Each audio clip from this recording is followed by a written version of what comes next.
চট্টগ্রাম বিশ্ববিদ্যালয়ে আজ থেকে শুরু হয়েছে শ্রেণী কার্যক্রম। আরও জানাতে সরাসরি যুক্ত হচ্ছেন সহকর্মী রনি দত্ত।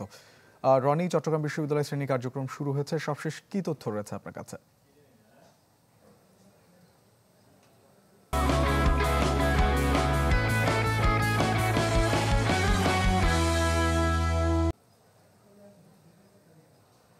শোভন, শ্রেণী কার্যক্রম প্রায় ৩ মাস পর এখানে চট্টগ্রাম বিশ্ববিদ্যালয়ে শুরু হয়েছে। তো চট্টগ্রাম বিশ্ববিদ্যালয়ের যে অচল অবস্থা সেটা নিরসন হয়েছে। আজকে প্রথম দিনই আমরা দেখেছি অনেক শিক্ষার্থী তারা আসছেন এবং তারা ক্লাস করেছেন এবং তাদের মধ্যে আমরা উৎফুল্ল দেখছি, যেহেতু ভিন্ন প্রেক্ষাপটে তাদের আজকে নতুন যে একটি বিশ্ববিদ্যালয়ের ক্লাস শুরু হয়েছে ৩ মাস পর।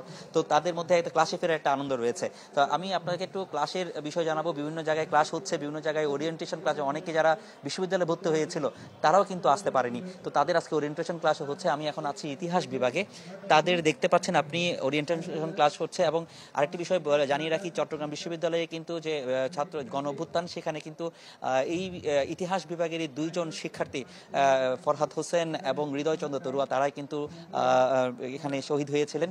তো তাদের এই স্মরণে কিন্তু এই ইতিহাস বিভাগেও দুইটি সিট আপনারা দেখছেন, তাদের স্মরণে দুইটি সিট খালি রাখা হয়েছে।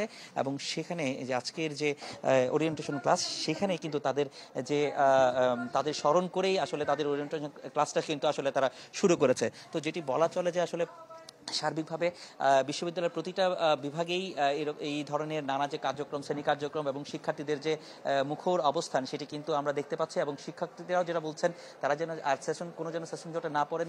শিক্ষকরা বলছেন যাতে ক্লাসগুলো ধারাবাহিকভাবে চলবে এবং কোনো রকম সেশন জটে যাতে না পড়ে সেভাবে তারা সেভাবে ক্লাসগুলো করবেন। তো এই ছিল চট্টগ্রাম বিশ্ববিদ্যালয়ের এখনকার সবশেষ অবস্থা।